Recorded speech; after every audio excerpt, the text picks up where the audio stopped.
Hola, soy Rafa Monterde, del Departamento de Proyectos de Ingeniería de la Universidad Politécnica de Valencia. Y en este objeto de aprendizaje te quiero hablar de componentes complementarios de Scrum.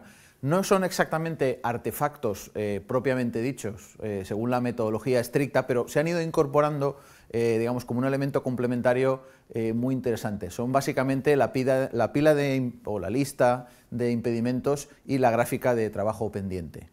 Entonces vamos a abordar primero un pequeño recordatorio sobre la importancia de la velocidad dentro de la metodología Scrum, y a partir de ahí vamos a ver qué papel juegan los impedimentos y qué papel juega de ayuda al seguimiento y evaluación, digamos, de nuestra velocidad el gráfico de trabajo pendiente.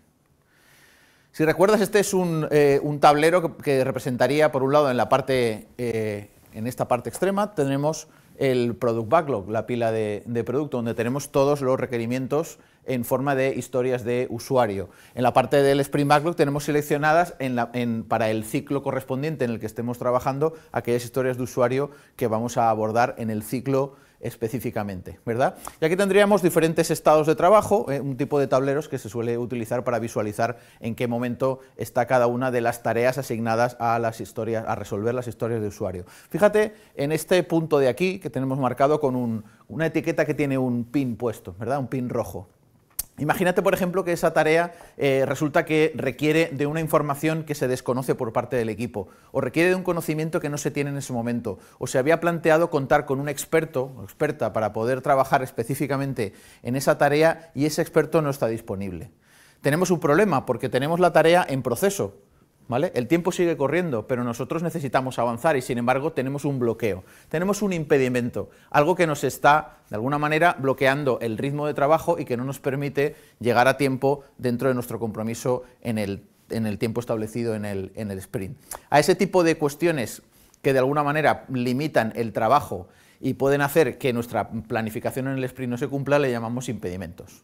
Entonces, la pila de impedimentos, ¿qué es? Es básicamente una lista en la cual lo que vamos a incorporar son aquellas cuestiones que pueden estar limitando el trabajo que hacemos en el sprint en alguna tarea determinada. Se puede hacer una previsión inicial, pero de nuevo, de cosas que podrían ser una limitación, pero de nuevo nos encontramos con la lógica ágil, y es que conforme avanzamos, es conforme vamos descubriendo aquellas limitaciones que nos pueden estar, digamos, jugando una mala pasada, ¿vale? En este sentido, normalmente nos encontramos con cuestiones, con eventualidades, con circunstancias que son impedimentos, ¿vale? Que básicamente suelen ser aspectos no controlables por el equipo, suelen ser aspectos externos, en algún caso pueden ser previsibles, pero muchos de ellos son sobrevenidos, es decir, cosas que estábamos suponiendo que en principio no, bueno, pues que estarían a tiempo, por ejemplo, como lo que comentábamos anteriormente, el ejemplo de la transparencia anterior, ¿verdad? Pero pueden ser cuestiones que ni siquiera habíamos planificado, ¿vale? Serían un equivalente, con todas las limitaciones del mundo, a lo que en la gestión clásica de proyectos llamamos los riesgos, ¿de acuerdo? En este sentido, en los impedimentos, la figura del Scrum Manager es fundamental, porque el Scrum Manager, recuerda, que es una figura que trabaja para facilitar el proceso de agilidad, para hacer que el proceso fluya, ¿vale? Y mantener un ritmo de trabajo constante que permita ser eficientes a la hora de entregar valor al cliente, ¿verdad? Entonces el Scrum Manager tiene que estar muy pendiente de identificar esos bloqueos y resolverlos. En el momento que aparecen es la persona clave para poder facilitar también, en este caso, que esa circunstancia se resuelva. En el ejemplo anterior, pues podríamos pensar en que el Scrum Manager tiene que hacer lo posible para que esa información que es necesaria esté disponible a tiempo, o ese conocimiento se pueda adquirir de la manera más rápida posible, o esa persona que se contaba con ella pero en ese momento no se cuenta, o un recurso que necesitamos, un material, etcétera, pues esté a tiempo, ¿de acuerdo? Recuerda que, como hemos dicho anteriormente al inicio de este objeto de aprendizaje, la pila de impedimentos no es estrictamente un artefacto si aplicamos estrictamente la metodología, no está en la guía Scrum, ¿vale? Pero sí que es verdad que en la práctica se está incorporando de una manera bastante habitual.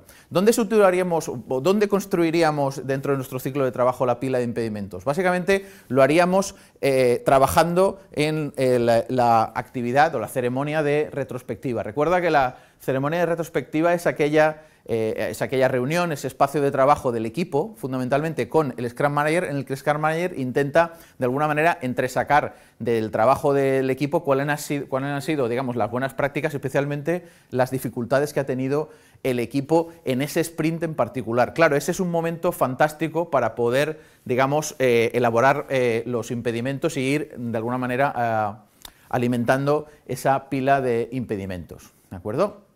Bien, el objetivo, entre otros, del Scrum Manager es mantener la velocidad, ¿de acuerdo? Entonces, una herramienta para poder controlar, en cierto sentido, y también aprender de lo que estamos haciendo y mejorar en términos de ritmo, en términos de velocidad, es la gráfica de trabajo pendiente, o en inglés el burnout chart, ¿vale? Entonces, una herramienta para el control de ese trabajo que hemos hecho en el sprint, y básicamente, como ahora verás en la siguiente diapositiva, es básicamente un cruce, digamos, entre el tiempo en un eje y el trabajo que tenemos pendiente, el lugar el que vamos a hacer, el que tenemos pendiente de realizar, ¿de acuerdo?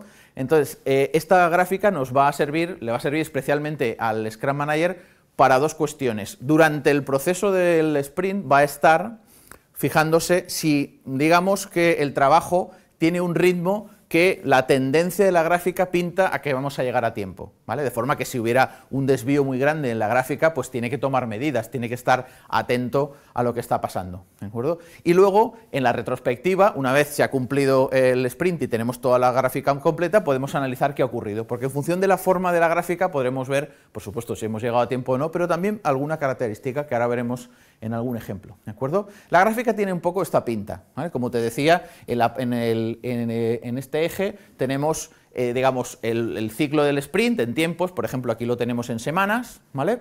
Y aquí tenemos los puntos de historia. También se podría utilizar horas, pero acuérdate que en Scrum fundamentalmente medimos el esfuerzo con puntos de historia, con una estimación sobre la dificultad, no tanto sobre las horas, porque dependiendo de quién haga el trabajo en el equipo puede ser más rápido o menos, entonces eso no nos acaba de interesar. Pero bueno, en algunos casos sí que hay ejemplos en el que la gente que tiene más o menos afinado su trabajo y ya tiene mucha experiencia, pues se entiende mejor utilizando horas de trabajo, ¿de acuerdo? También porque el equipo es relativamente equivalente, pero cuando hay grandes diferencias no. Entonces mejor utilizar puntos de historia, que es como normalmente se trabaja, ¿de acuerdo? Entonces, ¿qué hacemos? Ponemos en la gráfica desde el inicio cuántos vamos a marcar cuántos son los puntos de historia que quedan por resolver de todas las historias de usuario que están en ese sprint hasta el final del sprint, ¿vale? Por eso empezamos, digamos, con el mayor valor, ¿vale? Este sería un ejemplo en el que ese sprint tiene 100 puntos de historia, ¿de acuerdo? Entonces empezamos a trabajar y conforme vamos pasando las semanas, bueno, vamos marcando que vamos bajando la cantidad de puntos de historia, es decir, las historias de usuario que tenemos que resolver, nos quedan cada vez menos, ¿de acuerdo? ¿Cuál sería el objetivo? Evidentemente el objetivo es llegar a 0, ¿vale? Aquí el ejemplo son 100 puntos de historia, pero no significa un 100% ni siempre tiene que ser 100, podrían ser 52 puntos de historia o 1000 puntos de historia, ¿de acuerdo? Lo que sí que evidentemente tiene que acabar siendo 0, porque acuérdate que este es un gráfico de trabajo restante, ¿de acuerdo? Luego, en principio, al final del sprint, supongamos que son 4 semanas, tendríamos que estar a 0, ¿de acuerdo?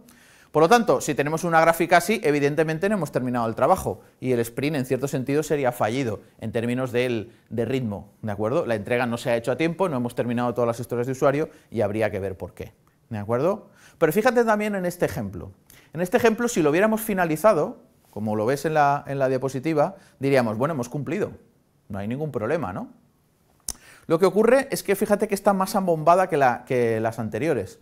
Fíjate, la primera que había marcado está como más cerca del eje, ¿verdad? Sin embargo, ese eje que hemos trazado, esa diagonal, que sería como un ritmo constante, que en principio eso es como un ideal que nunca se cumple, ¿verdad? Pero nos marca más o menos el ritmo constante, lo que sería trabajar por semana una cantidad de puntos de historia más o menos equivalente, ¿vale? Proporcional. Entonces, más o menos, pues esto está, como ves, muy ajustado al eje, ¿vale? Pero, sin embargo, en esta gráfica no tenemos ese ajuste, sino tenemos, digamos, un abombamiento. ¿Qué ha ocurrido aquí? Pues que en las primeras 2 semanas no hemos cumplido con mucho trabajo con respecto al total, por eso la inclinación es menor, ¿verdad? Y luego ha habido que correr.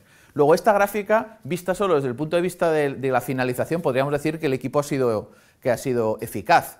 Lo que ocurre es que a lo mejor no ha sido tan eficiente, porque no es bueno trabajar, digamos, con ritmos diferentes, es decir, que al principio resulta que no se consigan, digamos, es decir, que no se avance mucho y después haya que correr para llegar a tiempo. O también puede ser el síntoma, y ahí es donde el Scrum Master va a tener un papel importante, puede ser el síntoma de que, digamos, en esta gráfica, pues resulta que si al principio se había previsto resolver unas historias y esas historias no se han podido hacer a tiempo, a lo mejor teníamos algún impedimento, como hemos comentado anteriormente. Luego esto también le da pista al Scrum Manager de decir, bueno, pues ahí nos ha pasado algo, vamos a analizar qué, y entonces en un diálogo con el equipo lo puede descubrir. Y con esto terminamos el objeto de aprendizaje relacionado con componentes complementarios de Scrum.